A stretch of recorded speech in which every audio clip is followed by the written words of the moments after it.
samedi 1er novembre. Merci de vous informer avec PTV. En ce jour férié, nous vous proposons de revoir ce qui a fait l'actualité tout au long de cette semaine. Une manifestation a eu lieu le mercredi 28 octobre devant les aciéries Hachette et Drioux. L'actionnaire qui a racheté le groupe en février dernier a été placé en redressement judiciaire. La crainte désormais est à la liquidation judiciaire. C'est un rendez-vous incontournable chaque automne dans la région, la fête de la grue au lac du Der. Mais cette année, l'événement se déroule dans un contexte particulier. Une vague de mortalité touche les grues cendrées, contaminées par le virus de la grippe aviaire. Les taxis haut-marnais se sont mobilisés et se mobilisent à nouveau pour défendre l'avenir de leurs entreprises. C'est jeudi 30 et vendredi 31 octobre, ils investissent le site de la CPAM à Chaumont pour protester contre la future convention de transport de Maladassi qui menace de réduire leurs revenus de 10 à 25%. Ils ont marqué toute une génération et continuent de faire danser les foules. Patrick Hernandez, Jean-Pierre Madère ou encore Zouk Machine étaient réunis au Fuseau de Saint-Dizier pour une soirée 100% nostalgie. Je vous le disais en titre, ce mardi 28 octobre, une manifestation a débuté devant les aciéries Hachette et Drioux. La raison principale, la mise en redressement judiciaire du nouvel actionnaire. Pour rappel, l'entreprise avait déjà été mise en redressement judiciaire en décembre 2024 avant d'être rachetée. Pourtant, les nouveaux dirigeants n'ont pas versé 1 euro dans l'entreprise depuis leur arrivée et les employés s'autofinançaient. Mais d'ici 15 jours, l'activité pourrait être à l'arrêt total suite au manque de moyens. Regardez. Des pneus qui brûlent et une distribution de tracts aux automobilistes. Ce mardi 28 octobre, une cinquantaine de manifestants se sont réunis devant les aciéries Hachette et Drioux. Déjà placée en redressement judiciaire en décembre 2024, l'entreprise avait été rachetée en février 2025. Mais depuis quelques semaines, les nouveaux actionnaires ont à leur tour été placés en redressement judiciaire, ce qui inquiète les employés et les syndicats. Mais la situation, oui, pour nous, est faux. La liquidation, on est prêt, quoi. Voilà, ça c'est une certitude, je suis quasiment sûr. Puis les salariés, oui, ils sont résignés, parce qu'on sait qu'on va aller au tas, quoi. Par contre, oui, peut-être qu'on sera en relation judiciaire, ça fera comme au mois de décembre, il y aura peut-être un repreneur. C'est possible, ça c'est possible. Mais qui ?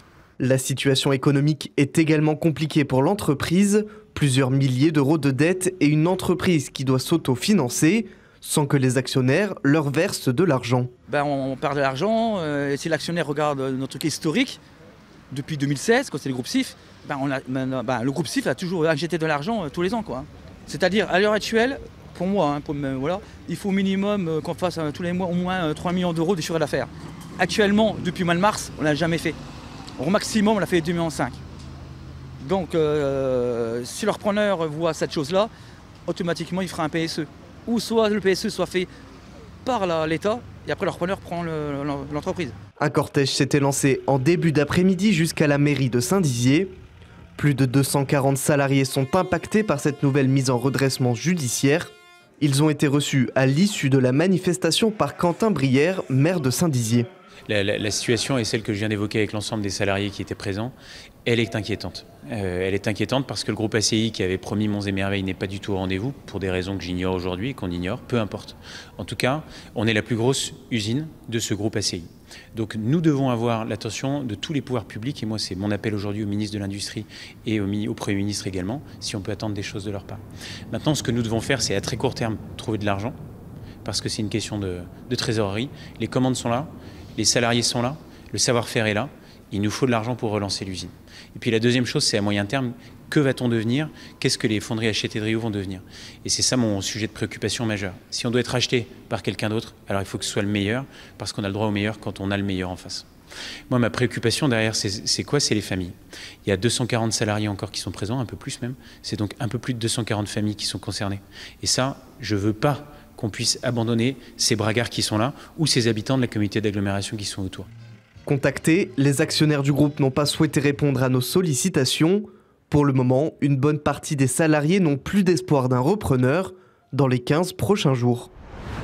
Autre chose désormais, c'est un rendez-vous incontournable qui a lieu chaque automne dans la région, la fête de la grue au lac du Der, un spectacle naturel qui attire des milliers de visiteurs venus admirer la migration de ces oiseaux emblématiques.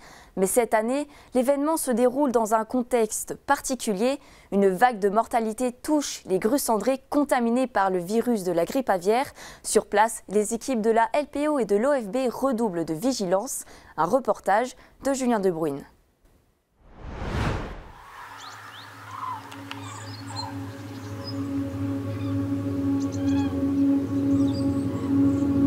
À l'aube, le balai tant attendu.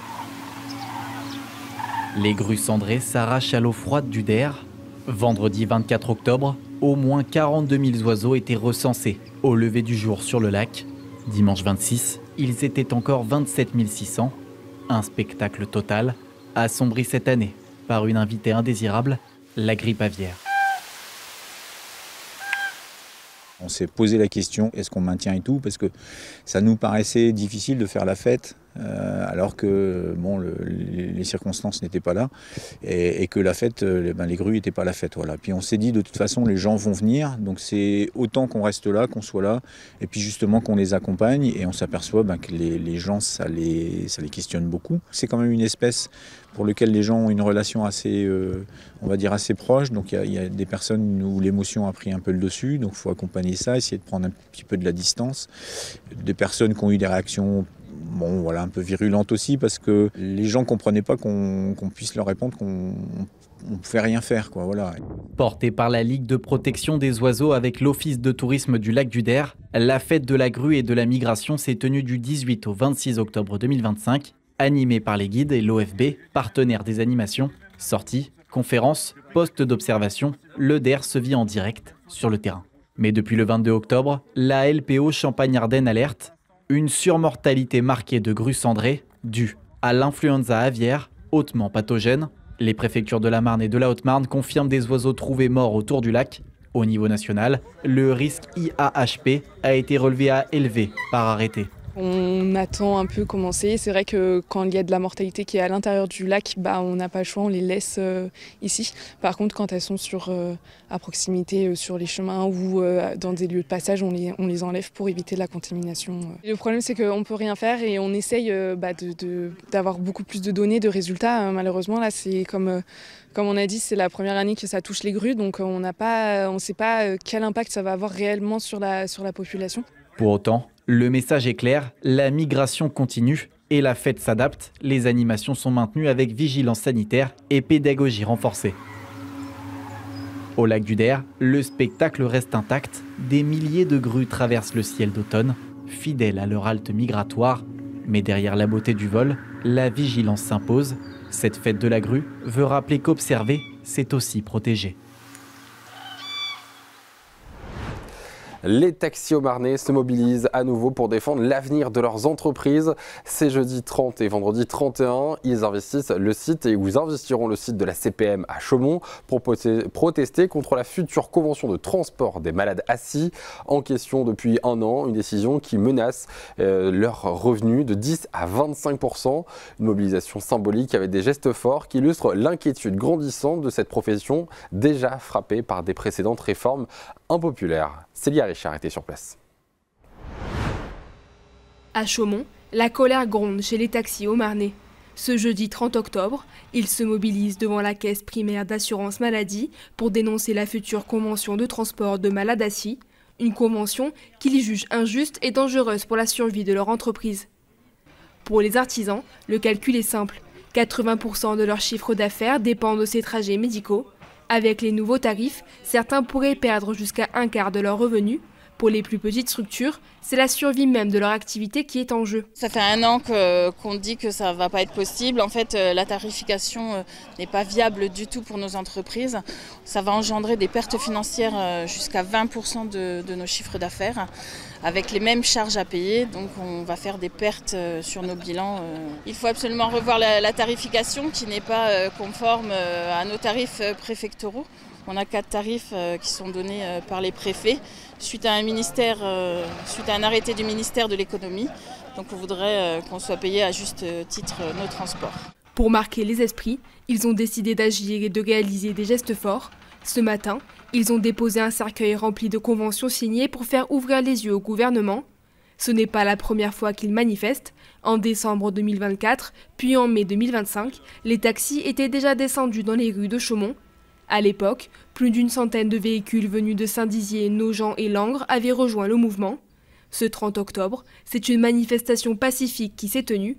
Des discussions avec la CPAM de la Haute-Marne ont pu avoir lieu. Dans l'état actuel des choses, il est difficile de pouvoir abonder dans ce sens, ou en tout cas dans cette mesure des 40%. Il est certain que ça change la donne. C'est pour ça que cette convention prévoit aussi de faire un bilan en mars 2026 pour voir quels sont les impacts non seulement sur la tarification en elle-même et donc sur le revenu des taxis, mais également l'impact surtout, et ce qui nous concerne nous, assurance maladie, l'impact sur les assurés et surtout si ça amène des améliorations probantes. Les représentants des taxis ont pu rencontrer le directeur adjoint dans la matinée pour échanger sur leurs doléances. Une deuxième matinée de mobilisation est prévue ce vendredi 31 octobre. Ils ont marqué toute une génération et continuent de faire danser les foules. Patrick Hernandez, Jean-Pierre Madère ou encore Zouk Machine étaient réunis vendredi soir au Fuseau de Saint-Dizier. Une soirée 100% nostalgie organisée par le bragard Christopher Muel et son équipe. Cet événement haut en couleur signé Folie 80 a attiré de nombreux spectateurs. Clémentine Coppola et Mathis Grenier étaient sur place.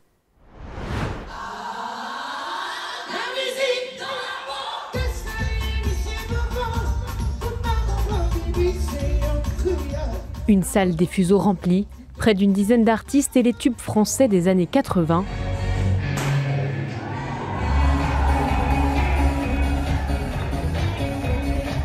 Ils ont fait danser toute une génération et ce soir encore, le public bragard a répondu présent pour chanter, bouger et revivre les années paillettes. Les places vendues pour l'événement se sont arrachées en quelques jours. Sur scène, Patrick Hernandez, Jean-Pierre Madère ou encore Zouk Machine. Près de 40 ans après leur succès, tous remontent sur scène avec le même plaisir et l'envie de transmettre au plus grand nombre. Ça fait super plaisir, surtout 40 ans après, qui l'eût cru déjà. Donc on vit une période super pour nous. On n'aurait jamais pu imaginer que ça nous arriverait. Et d'avoir une nouvelle génération qui chante nos chansons, on se dit, oh là là, on en a encore pour 30 ans ou 40 ans. Est-ce qu'on sera encore là? Non, on ne sera plus là, mais non, ça fait super plaisir, quoi. Il y a un océan qui sépare le jeune homme que j'étais dans les années 80 et puis maintenant. C'est vrai que le temps a passé, mais plutôt pas mal, je trouve. Et non, c'est toujours un vrai plaisir. Et puis tu sais, pour un musicien, d'être connecté avec une autre génération qui ne m'a pas connu quand je chantais, c'est quand même un privilège rare. Il n'y a pas beaucoup d'artistes qui peuvent dire ça. Depuis la sortie du film Star 80 en 2012, ces icônes de la chanson française se retrouvent régulièrement pour une tournée à succès avec plus de 100 concerts chaque année. Et cette fois-ci, c'est à Saint-Dizier qu'ils ont posé leurs valises pour une version plus intimiste, une bande d'amis tout simplement heureuse de partager la scène.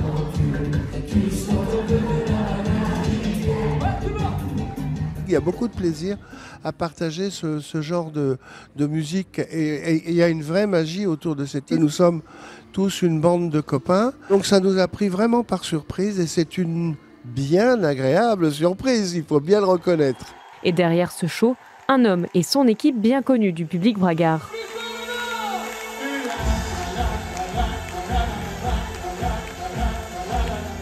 Pendant des semaines et avec des dizaines de bénévoles, Christopher Muel a mis au point cette soirée. 3 heures de show pour revivre en musique les années 80. C'est intergénérationnel. Et les années 80 aujourd'hui resteront toujours les années 80. Alors certains vont dire oui, mais c'est toujours les mêmes chansons. Mais preuve est encore et forcé de constater que ce soir, ça marche encore. Dans le milieu artistique, les gens aiment bien quand même avoir quelqu'un qu'on connaît. Voilà, comme dirait mon ami Tony Vaglio, un gars du coin. Voilà. Entre nostalgie et bonne humeur, Folie 80 a séduit toutes les générations. C'est d'ailleurs le propre de la tournée, rejouer des titres inoxydables, comme le disent si bien les amis Star 80.